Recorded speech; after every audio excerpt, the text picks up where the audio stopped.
tout le monde. Et bienvenue dans la maison du Seigneur. Ce matin, tu peux te réjouir parce que tu es aimé de Dieu, le Créateur de toutes choses. Et tu sais quoi, le Créateur, ce grand Dieu, il entend tes prières ce matin. Il connaît tes besoins, il veut te bénir. Et on sait qu'il entend aussi ces chants qu'on a préparés. On veut chanter de tout notre cœur, ok? Il est heureux de voir son peuple rassemblé. Et nous, on est là pour lui, ouais. On veut honorer Jésus ce matin. On y va?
affranchis, ta grâce purifie, ta grâce m'offre la vie, ta grâce m'a sauvé, ta grâce a pardonné, ta grâce m'a comblé, ta grâce m'a libéré, ta grâce justifie, ta grâce m'affranchit, ta grâce purifie, ta grâce m'offre la vie, ta grâce m'a sauvé, ta grâce a pardonné, ta grâce m'a comblé, ta grâce m'a libéré. Merci pour la croix, ton amour pour moi. Oh, oh, oh. Ta grâce ne faillit pas. Oh, oh. Merci pour la croix, ton amour pour moi. Oh, oh. Ta grâce ne faillit pas. Reçois l'adoration, tu es le roi de gloire, notre victoire, digne du Seigneur, Emmanuel. Dieu de lumière élevé dans les cieux, rempli de grâce et de paix, environné de louanges et de feu, gardien de l'éternité. Pourquoi quitter ce palais de bonheur pour un sentier de misère? Par quel amour les chemins de mon cœur ont su trouver nos prières. Reçois l'adoration, tu es le roi de gloire, notre victoire, digne du Seigneur, Emmanuel. Cette voie que ton cœur a montrée, je veux puiser mon secours sur ce chemin que ta vie a tracé. Je marcherai chaque jour. Garde mes yeux exaltés de ce monde, garde-moi près de la croix. En ce que saint où mon âme est féconde, tu vis de joie. Reçois l'adoration, tu es le roi de gloire, notre victoire, digne du Seigneur, Emmanuel. Reçois l'adoration, tu es le roi de gloire, notre victoire, digne du Seigneur, Emmanuel.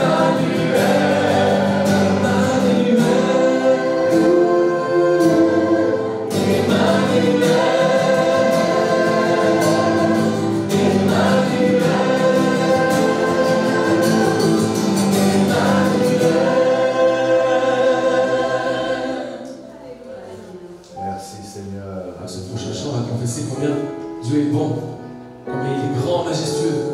En lui, tout n'est que grâce, tout est admirable. Ce sont les paroles. Merci Seigneur. Nous te louons Seigneur, nous te célébrons. Oui, je te célèbre.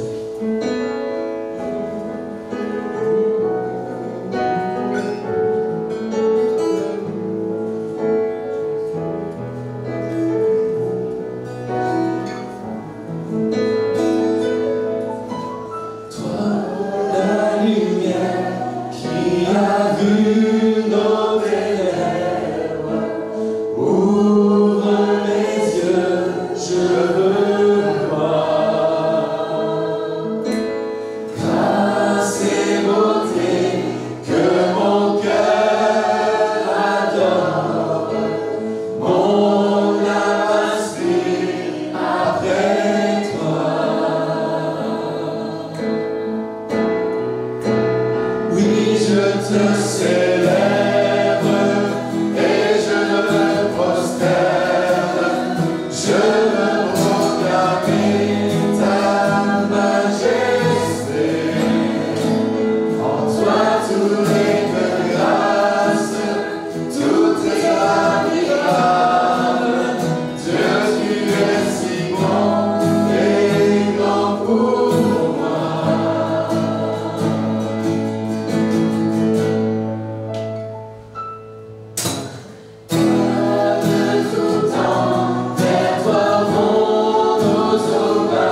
Alléluia.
chanter tes merveilles. Nous t'adorons. Tu es- Alléluia. Et tu seras toujours le même. Merci de ta précieuse présence. On réalise vraiment que tu es là, Seigneur. Tu es parmi nous. Et tu veux nous bénir. Merci, Jésus.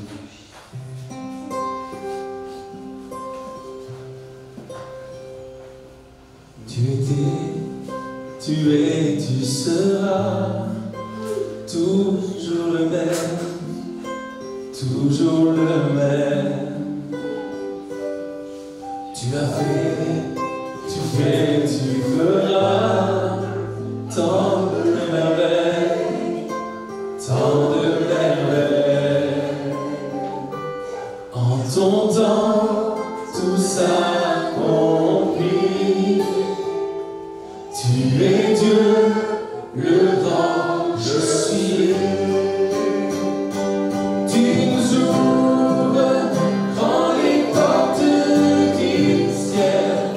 Tu nous fais vivre ta présence, bien plus précieuse que les plus beaux diamants.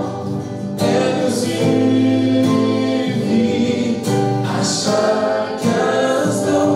Elle nous suffit pleinement. Tu étais, tu seras. Et tu étais, tu es, tu seras.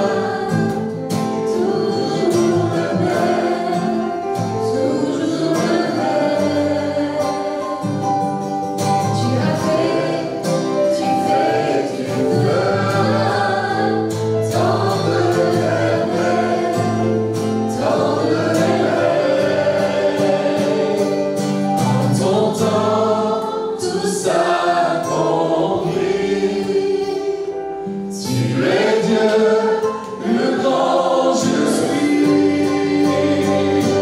Tu nous ouvres grand les portes du ciel.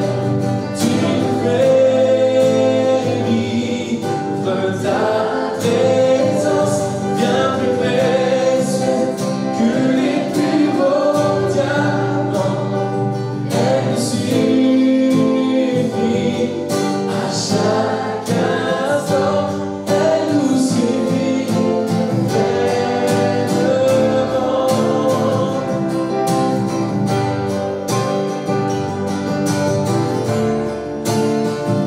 El Shaddai. El Shaddai. Dieu tout-puissant.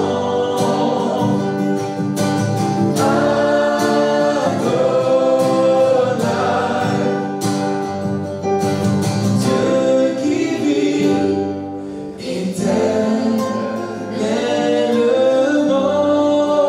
éternellement. Tu nous ouvres grand les portes du ciel. Tu nous fais vivre ta présence, bien plus précieuse que les plus beaux diamants. Elle nous suffit à chaque instant. Elle nous suffit pleinement. Ce lieu est rempli de sa gloire. Ce lieu est rempli de sa gloire. Ce lieu est rempli de sa gloire. Saint est le Seigneur, Seigneur. Ce lieu est rempli de sa gloire. Ce lieu est rempli de sa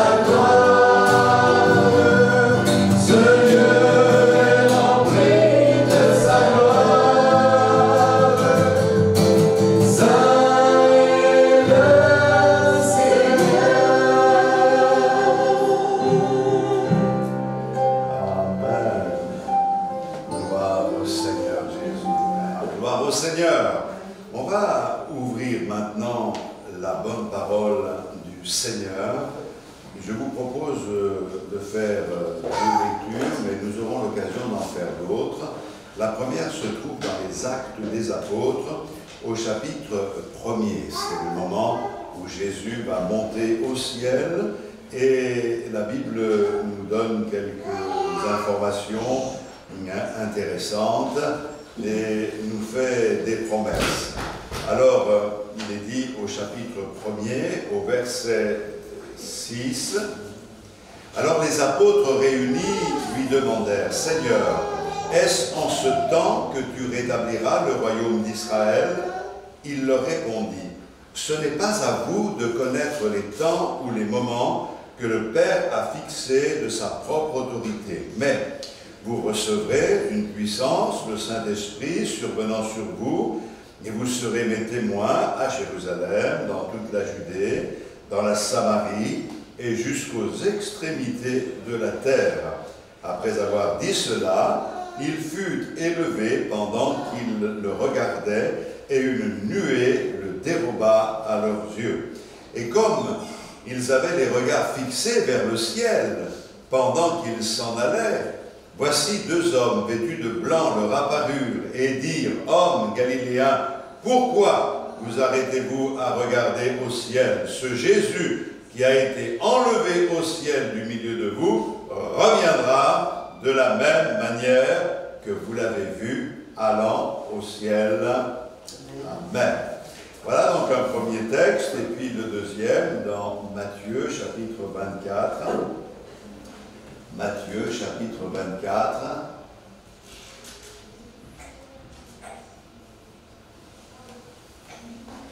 Nous lisons au verset 36. « Pour ce qui est du jour et de l'heure, personne ne le sait, ni les anges des cieux, ni le Fils, mais le Père seul. Ce qui arriva du temps de Noé arrivera de même à l'avènement du Fils de l'homme. Car dans les jours qui précédèrent le déluge, les hommes mangeaient et buvaient, se mariaient et mariaient leurs enfants, jusqu'au jour où Noé entra dans l'arche. Et ils ne se doutèrent de rien jusqu'à ce que le déluge vînt et les emporta tous. Et il en sera de même à l'avènement du Fils de l'homme. Alors, de deux hommes qui seront dans un champ, l'un sera pris et l'autre laissé. De deux femmes qui moudront à la meule, l'une sera prise et l'autre laissée. Veillez donc, puisque vous ne savez pas quel jour votre Seigneur viendra. Sachez-le bien, si le maître de la maison savait à quelle veille de la nuit le voleur doit venir, il veillerait et ne laisserait pas percer sa maison. C'est pourquoi, vous aussi, tenez-vous prêts, car le Fils de l'homme viendra à l'heure où vous n'y penserez pas. Quel est donc le serviteur fidèle et prudent que son maître a établi sur ses gens pour leur donner la nourriture au temps convenable? Heureux ce serviteur que son maître à son arrivée trouvera faisant ainsi. Je vous le dis en vérité, il l'établira sur tous ses biens. Mais si c'est un méchant serviteur qui dise en lui-même « Mon maître tarde à venir », s'il se met à battre ses compagnons, s'il mange et boit avec les ivrognes, le maître de ce serviteur viendra le jour où il ne s'y attendra pas et à l'heure qu'il ne connaît pas, et il le mettra en pièces et lui donnera sa part avec les hypocrites. C'est là qu'il y aura des pleurs et des grincements de dents. Ah, voilà donc deux textes qui nous parlent de quoi?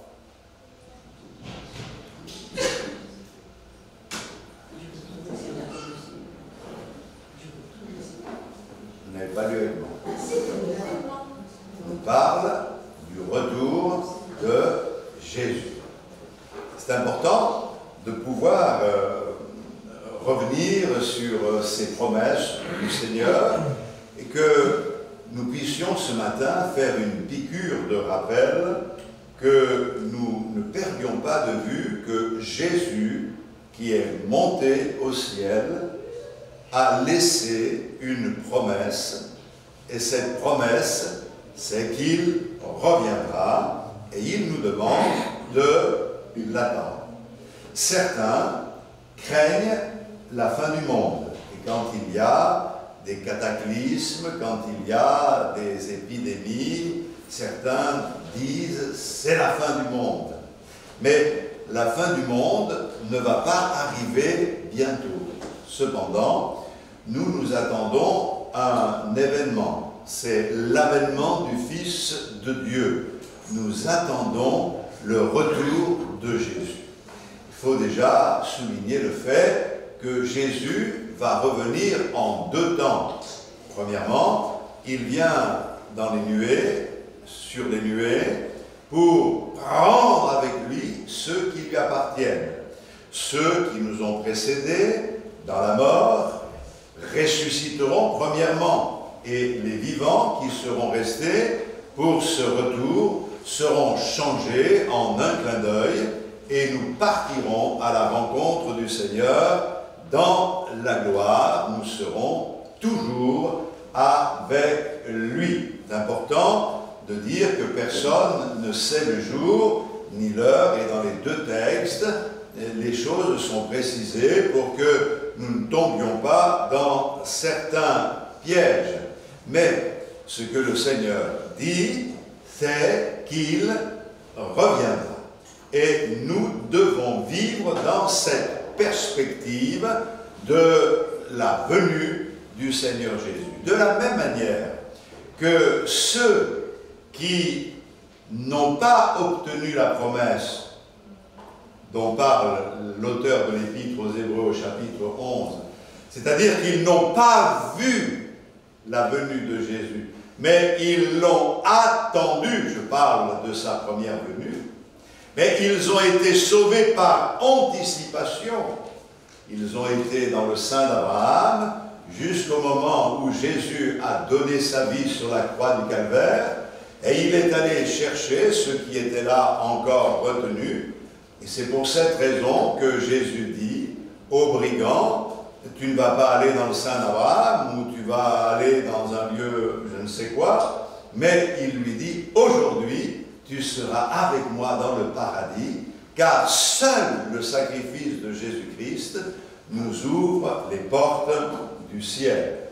Certains donc croient et vivent dans la crainte de la fin du monde, et d'autres ne croient pas que Jésus va revenir. Même des prédicateurs n'y croient pas. Ils ne pensent pas que Jésus va revenir.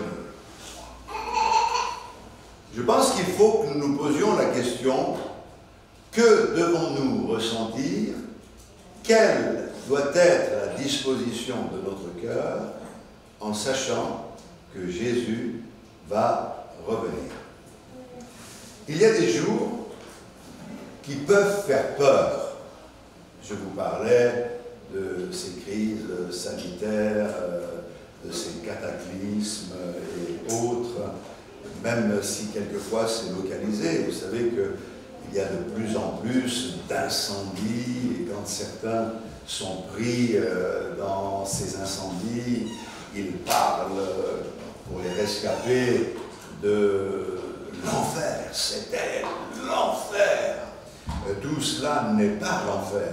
L'enfer, ce sera pire que cela. Mais il y a des moments où dans nos vies, le ciel s'assombrit. Peut-être qu'on sent le vent souffler, mais le vent hurle en passant dans les branches des arbres. Il impressionne. Certains sont impressionnés par le vent. On a quelquefois une sensation de danger. L'atmosphère tout autour de nous est pesante. Et dans ces moments-là, on se dit, c'est peut-être le moment où le Seigneur va revenir.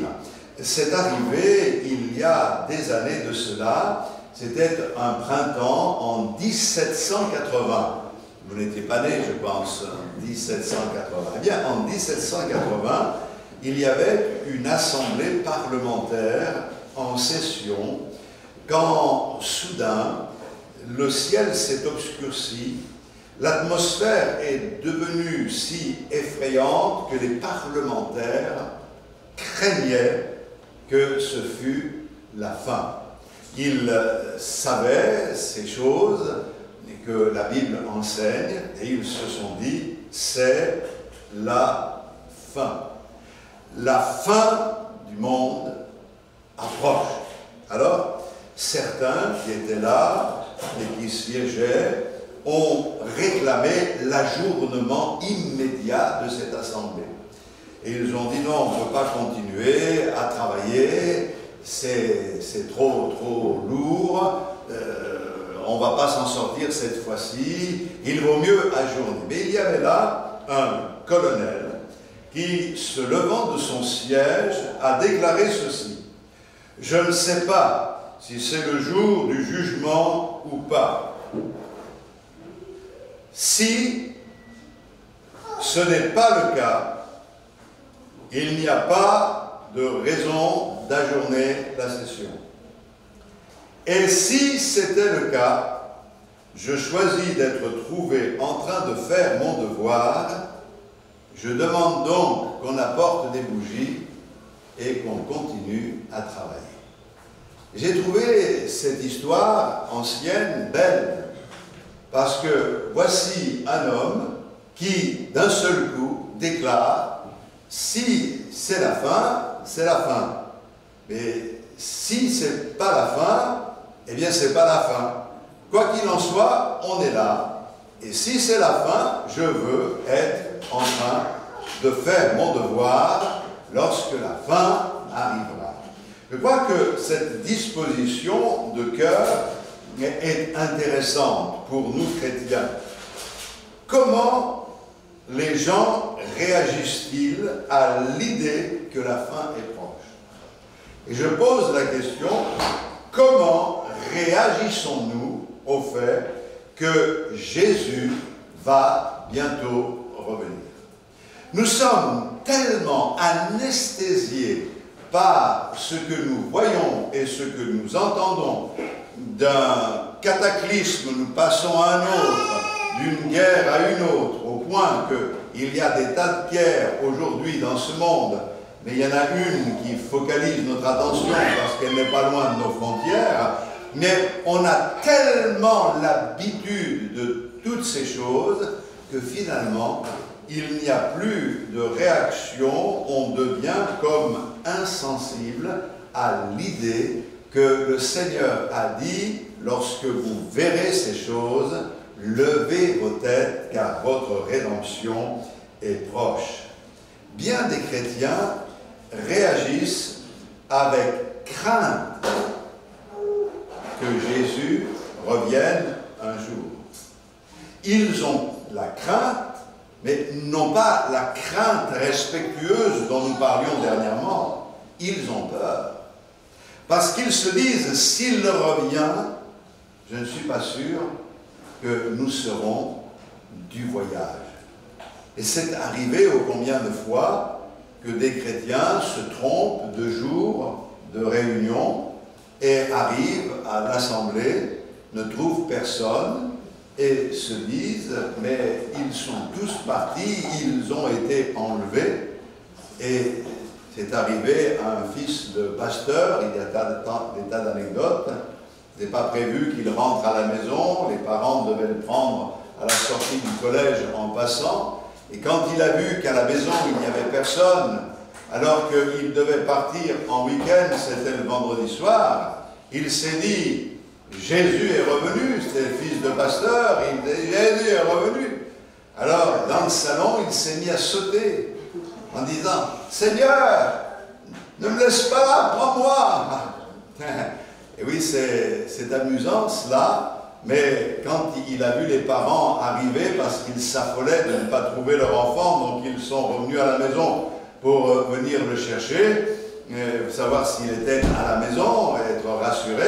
Et lui, il s'est jeté dans les bras de sa maman en disant « Ah, vous êtes là, vous êtes là !» Et oui, il n'était pas prêt à partir auprès du Seigneur. Si je pose la question, ce matin, avez-vous la certitude que si Jésus revient ce matin, il vous prendra dans la gloire.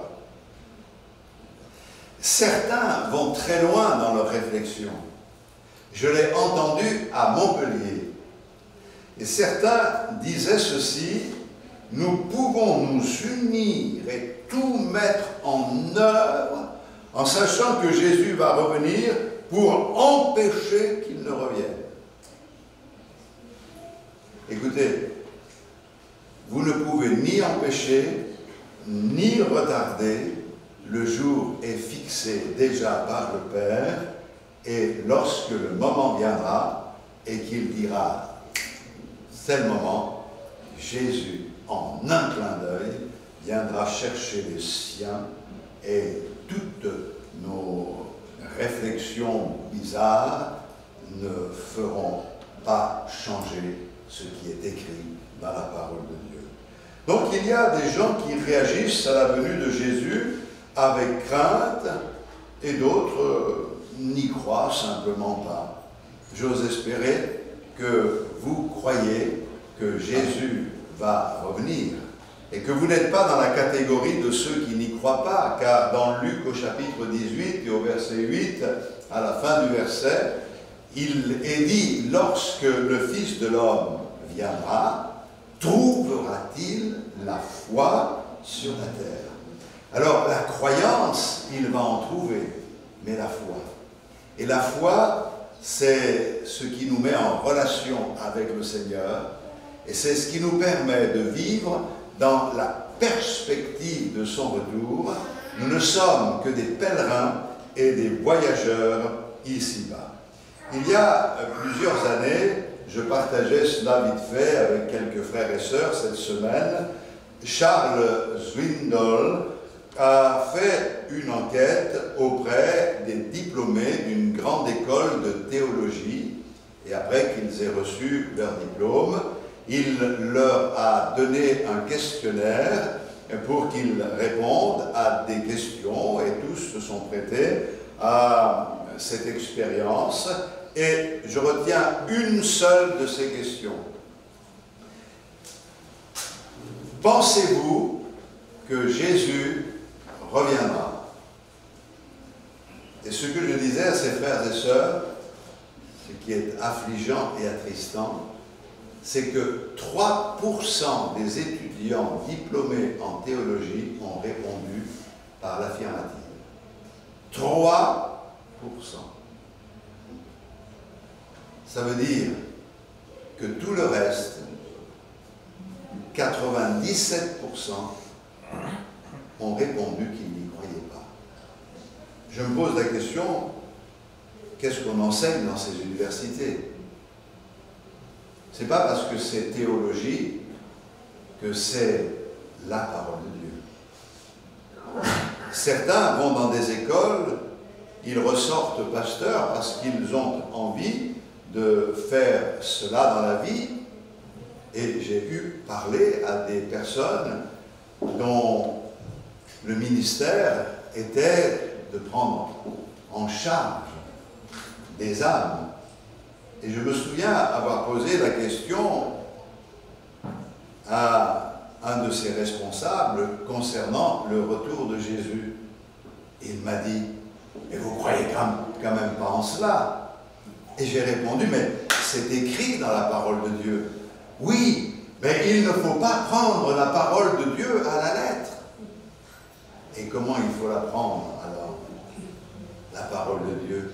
Certes, dans la parole de Dieu, il y a des images, il y a des allégories, il y a des façons de parler de notre Père qui se met à notre portée pour que nous comprenions. Mais il y a des choses qui ne sont pas interprétables, qui ne sont pas discutables. Jésus reviendra. Dans une maison, il y avait un petit garçon, vous savez, les enfants en grandissant, ils arrivent à un moment et ils vous parlent du ciel. Et ils vous en parlent tellement que souvent les parents ont quelques craintes. Ils disent: mais pourquoi ils nous parlent du ciel? Mais pourquoi ils me parlent tant du ciel? Est-ce que c'est un signe? Est-ce que ça veut dire? Non, c'est normal. C'est comme cela que ça se passe. Et cet enfant pose la question à sa mère et lui dit « Maman, quand est-ce que je vais pouvoir aller au ciel ?» Alors la maman a essayé d'expliquer en lui disant « On ne va au ciel que quand on meurt, ou alors quand Jésus, tu connais Jésus, quand Jésus reviendra. » Et là, le gamin interloqué, il dit « Mais reviendra, maman, ça veut dire qu'il est déjà venu ?» Voyez-vous, il y avait une faille énorme dans l'enseignement qui était donné à l'enfant. Et vous, les parents, vous devez tout mettre en œuvre pour que la parole de Dieu soit annoncée, expliquée de la bonne manière. N'allez pas inventer ce qui n'existe pas, mais Jésus est venu une première fois. On l'a attendu. Pendant 20 siècles, ils ont espéré sa venue depuis Adam et Ève. La promesse a été faite. Ah, c'est long, 20 siècles. Tous ceux qui attendaient n'ont pas attendu 20 siècles, hein. Comme je le disais, ils vivaient dans cette perspective par anticipation de sa venue. Ils attendaient le Sauveur. Mais le Seigneur a dit, je reviendrai. Ça fait maintenant 20 siècles que nous savons qu'il reviendra, mais il y a des signes qui ne trompent pas. Jésus est à la porte. Et si Jésus est monté au ciel une première fois, après être venu et donner sa vie sur la croix du Calvaire, tu peux être certain que tu le crois ou que tu ne le crois pas, qu'il reviendra une seconde fois pour prendre avec lui ceux qui sont sauvés premièrement, et dans un deuxième temps, la Bible nous parle de 7 ans après, pour juger les nations. Et la Bible nous dit que dans cette période, il y aura bien des pleurs, des lamentations, il y aura bien des détresses sur la surface de la terre, et une épreuve comme la terre n'a jamais connue auparavant. Alors, nous pouvons lire dans 2 Pierre, au chapitre 3, le verset 1. C'est bon de relire des textes. 2 Pierre 3, 1. Voici déjà, bien-aimés, la seconde lettre que je vous écris. Dans l'une et dans l'autre, je cherche à éveiller par des avertissements votre saine intelligence, afin que vous vous souveniez des choses annoncées d'avance par les saints prophètes et du commandement du Seigneur et Sauveur enseigné par vos apôtres. Sachant avant tout que dans les derniers jours, il viendra des moqueurs, avec leur raillerie, marchant selon leur propre convoitise, et disant « Mais où est la promesse de son avènement? Car depuis que les pères sont morts, tout demeure comme dès le commencement de la création. » Ils veulent ignorer en effet que des cieux existèrent autrefois par la parole de Dieu, de même qu'une terre tirée de l'eau est formée au moyen de l'eau, et que par ces choses, le monde d'alors périt submergé par l'eau, tandis que par la même parole, les cieux et la terre d'à présent sont gardés et réservés pour le feu, pour le jour du jugement et de la ruine des hommes impies. Mais il est une chose, bien-aimés, que vous ne devez pas ignorer, c'est que devant le Seigneur un jour est comme 1000 ans, et 1000 ans sont comme un jour. Le Seigneur ne tarde pas dans l'accomplissement de la promesse, comme quelques-uns le croient, mais il use de patience envers vous, ne voulant pas qu'aucun périsse, mais voulant que tous arrivent à la repentance. Le jour du Seigneur viendra comme un voleur. En ce jour, les cieux passeront avec fracas, les éléments embrasés se dissoudront, et la terre, avec les œuvres qu'elle renferme, sera consumée. Amen. Vous savez, dans ce texte, il y a quelque chose d'intéressant au départ, de notre lecture, où l'apôtre dit qu'il cherche à éveiller par des avertissements leur saine intelligence. Voyez-vous, il y a quelque chose que Dieu nous a donné à tous, et particulièrement par le moyen de la conversion, au moment où nous avons choisi de le suivre, c'est l'intelligence. Est-ce que vous êtes intelligent?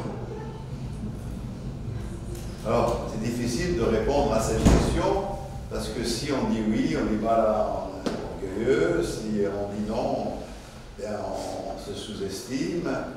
Moi, je dis que vous êtes intelligent si vous avez choisi Jésus comme votre sauveur. Car ce sont les insensés qui disent qu'il n'y a point de Dieu. Ce sont les insensés qui refusent le message de la grâce. Donc ça veut dire qu'il faut une certaine intelligence pour accepter le Sauveur. Mais cette intelligence, il faut qu'elle soit stimulée et éveillée. Et la parole de Dieu nous a été donnée pour que notre intelligence reste en éveil. Une intelligence qui dort ne sert à rien, mais une intelligence en éveil. Et par quoi est-elle maintenue en éveil? Par les promesses que le Seigneur fait. Et les promesses qu'il fait, c'est les promesses de son retour. Et il nous faut cette intelligence pour savoir qu'un jour, nous lâcherons tout ce que nous avons ici-bas. Si vous vous cramponnez aux choses de la terre, sachez une chose, c'est que ça peut vous empêcher d'être enlevé par l'attraction du Seigneur quand il vous prendra. C'est faux en réalité, mais je veux dire par là que quand on s'attache aux choses de la terre, eh bien on demeure dans ce à quoi on s'est attaché. Là où est ton trésor, là aussi sera ton cœur. Cherchez non pas les choses qui périssent, mais celles qui ne périssent pas. Et notre espérance est comme l'encre de l'âme que nous avons jetée et qui est arrimée là-haut dans le ciel. Et nous savons qu'elle est bien accrochée, elle tient bien, et c'est ce qui nous retient au ciel. On est sur la mer, on est ballotté par les flots, mais on a une certitude, comme les grappins d'autrefois qui étaient jetés par les matelots pour accrocher le bateau au rocher afin qu'il ne s'écrase pas par la tempête et qu'il ne sombre pas. De la même manière, nous sommes ballottés par les flots, mais ça tient bon, on est accroché à notre Seigneur, et ça, c'est quelque chose d'extraordinaire. Et le Seigneur dit que dans les derniers jours, il viendra des moqueurs. Et des moqueurs, il y en a, mais malheureusement, de plus en plus, ils veulent ignorer. Ça veut dire que leur intelligence ne fonctionne pas bien. Ils choisissent d'ignorer. C'est un choix. Mais nous ne voulons pas, comme ceux qui veulent ignorer, périr, comme ont péri ceux qui ont vécu du temps de Noé. Mais nous voulons connaître l'expérience du salut. Et c'est pour cette raison qu'il y a ce parallèle qui est fait. Et il y a une chose que vous devez savoir. Aux yeux du Seigneur, un jour, c'est comme 1000 ans, et 1000 ans sont comme un jour. Le temps n'existe pas pour Dieu. Il est éternel, il est l'éternel, il est dans l'éternité. Il n'est pas en train de se dire combien de temps encore il reste. Il est dans l'éternité, il est dans le passé, dans le présent, dans l'avenir. Il sait ce qui va se passer à l'avance. Il sait ceux qui partiront avec lui. Et il est dit qu'il ne tarde pas dans l'accomplissement de la promesse, mais il use de patience. Et je crois que nous pouvons bénir Dieu pour sa patience à notre égard. Vous savez, nous ne voulons pas rejeter le retour du Seigneur, mais nous voulons nous attacher à la promesse que Dieu nous fait, qu'il reviendra pour nous chercher. Il y a des désirs, il y a des choix qui sont faits et qui n'ont rien à voir avec ce que la parole de Dieu déclare. Leur croyance les empêche de vivre avec les bonnes dispositions de cœur du retour de Jésus. Notre croyance nous empêche ou alors favorise l'attente et nous prépare dans la patience au retour de Jésus. Vous savez, certains chrétiens croient qu'ils peuvent participer à la Bible de la même façon que l'on participe à un buffet. Vous êtes déjà allé manger un buffet? Ce qui est intéressant quand on mange un buffet, c'est qu'on choisit ce qui nous plaît. Bien, certains, avec la Bible, agissent de la même manière. La Bible, c'est un buffet. Ils prennent ce qui les arrange et ils rejettent ce qu'ils ne veulent pas. Or, je préfère, parce que dans les buffets, il y a toujours des excès, d'un côté ou d'un autre, un menu bien préparé.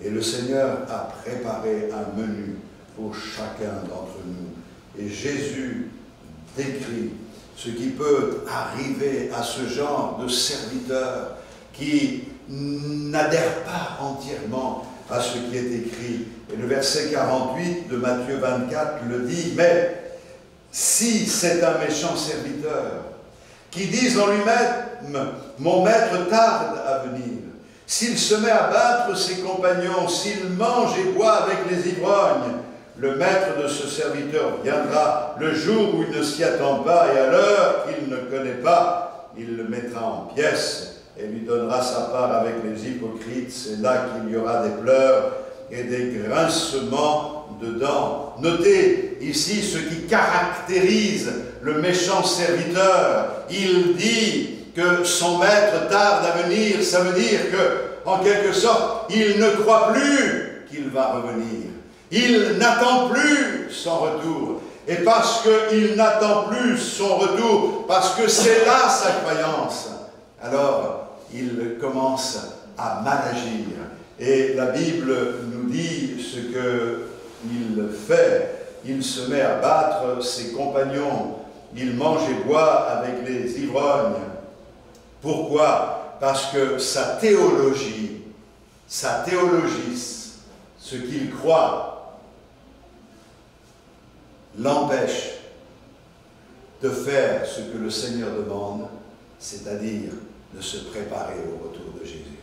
Si par exemple, d'un coup, quelqu'un venait pour vous dire « j'ai une révélation, j'ai fait des calculs, ne vous inquiétez pas, Jésus va revenir, mais il reviendra en 2058. » Alors, vous allez dire « oh ben, on a le temps quand même, on a le temps. » C'est malheureux parce que cette théologie peut faire qu'il y ait un relâchement. Mais quand on sait que le retour de Jésus est imminent, c'est différent. Mais vous avez remarqué le comportement de ceux qui pensent qu'il ne reviendra pas. Bien, ils maltraitent les autres. Ils se permettent de maltraiter les autres. Et puis, ils fréquentent des gens qui vivent dans la débauche, dans le péché. Ils s'autorisent une vie qui est en désaccord avec la parole de Dieu. Or, quand Jésus reviendra, c'est pour trouver une église sans tache, sans ride, sans rien de semblable. Si je lis au chapitre, toujours pareil, de 2 Pierre, au chapitre 3, le verset 10, « Le jour du Seigneur viendra comme un voleur. En ce jour, les cieux passeront avec fracas, les éléments embrasés se dissoudront et la terre avec ses œuvres, ou les œuvres qu'elle renferme, sera consumée. » C'est clair, mais il ajoute, « Puisque donc toutes ces choses doivent se dissoudre, quelle ne doivent pas être la sainteté de votre conduite et de votre piété, tandis que vous attendez et hâtez l'avènement du jour de Dieu, à cause duquel les cieux enflammés se dissoudront et les éléments embrasés se fondront. Mais nous attendons, selon sa promesse, de nouveaux cieux, une nouvelle terre où la justice habitera. C'est pourquoi, bien-aimés, en attendant ces choses, appliquez-vous à être trouvés par lui sans tache et irrépréhensible dans la paix. Croyez que la patience de notre Seigneur est votre salut, comme notre bien-aimé frère Paul nous l'a aussi écrit selon la sagesse qui lui a été donnée. Mais je reviens sur ce verset 14. C'est pourquoi, bien-aimés, en attendant ces choses, appliquez-vous à être trouvés par lui sans tache et irrépréhensible dans la paix. Alléluia. Je crois que c'est notre théologie qui dicte notre manière de vivre et qui façonne notre être tout entier. Le Seigneur nous dit, puisque vous savez que ça va arriver, alors ne faites pas comme si ça n'arrivera pas. Faites tout pour la gloire du Seigneur. Et je sais que parce que ça doit arriver, j'ai un témoignage à donner. Je dois pouvoir parler du Seigneur. Je dois pouvoir témoigner de l'amour de Dieu. Il y a des membres de nos familles qui n'ont pas encore fait l'expérience de la nouvelle naissance.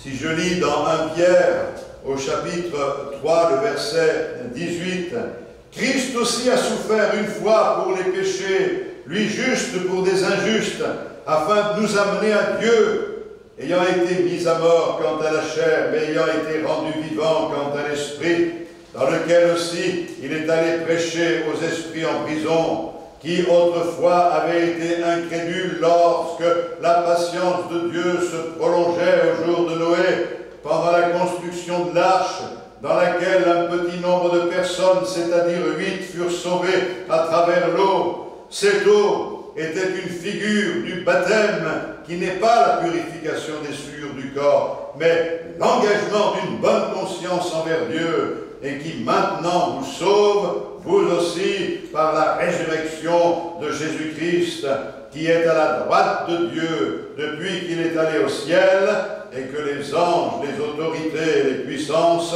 lui ont été soumises. Alléluia. Intéressant de voir le parallèle qui est fait. Noé a été sauvé. Pourquoi? Parce qu'il a fait ce que Dieu lui avait demandé. Il a attendu que la pluie vienne, alors qu'il n'avait jamais plu sur la surface de la terre. Il a cru, et parce qu'il y a cru chaque jour, il s'est mis à l'œuvre, il s'est mis au travail, il a construit l'arche pour sauver non seulement sa vie, mais sauver sa femme, sauver ses enfants, sauver ses belles-filles. Il a fait un travail considérable. Il a été aidé de ses enfants. Les autres ne voulaient pas croire. Ils n'ont pas cru en Dieu. Ils ont passé leur temps à faire la fête.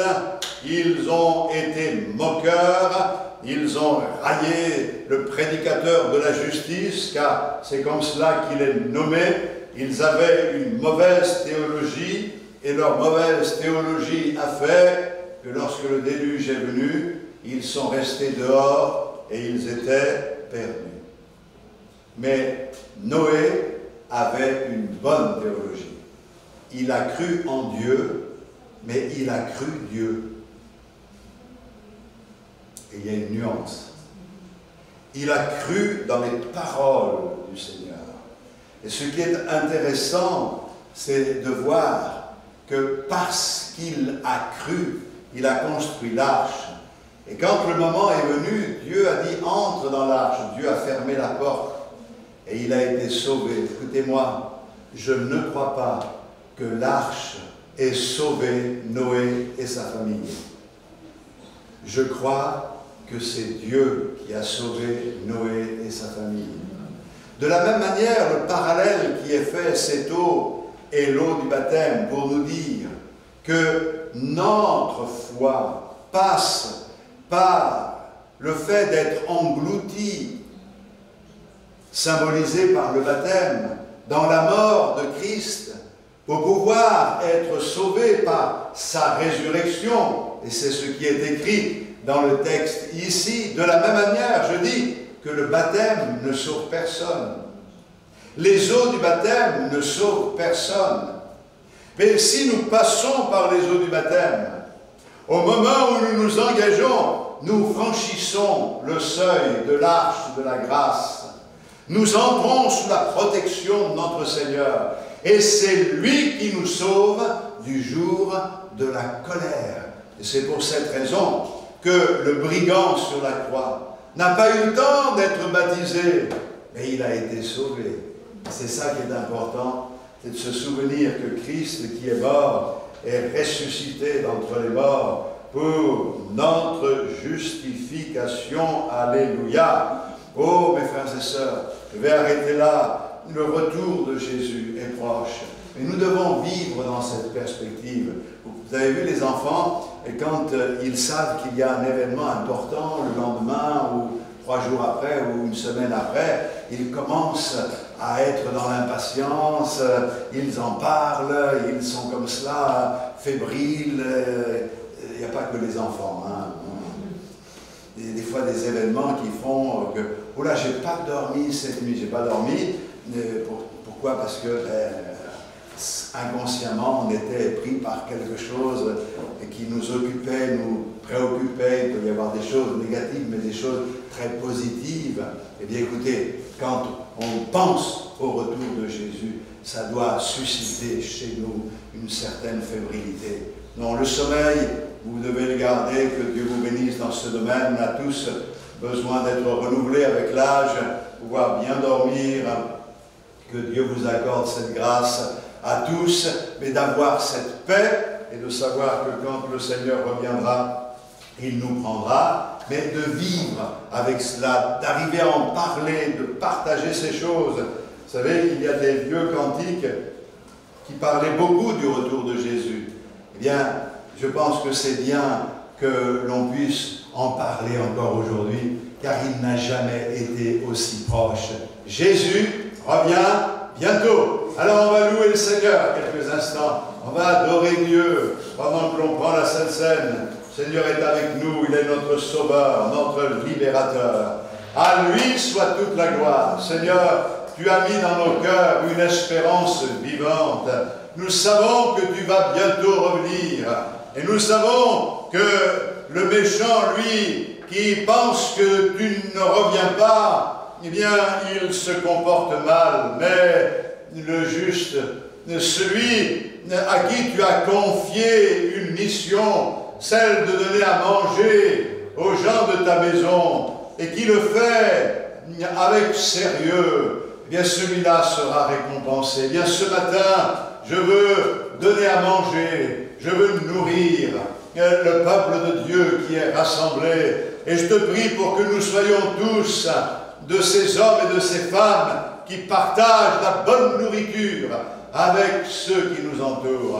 Et dans ce jour où certains vont fêter la fête des mères et qui se retrouvent en famille, eh bien Seigneur, que ta grâce repose sur ces rencontres et qu'il y ait une opportunité pour témoigner et déclencher un processus de réflexion, et qu'il y ait vraiment le réveil de l'intelligence pour que chacun arrive à réaliser que tu es à la porte et que tu viens nous chercher. À toi soit toute la gloire dans le nom de Jésus, notre Sauveur. Alléluia. Amen.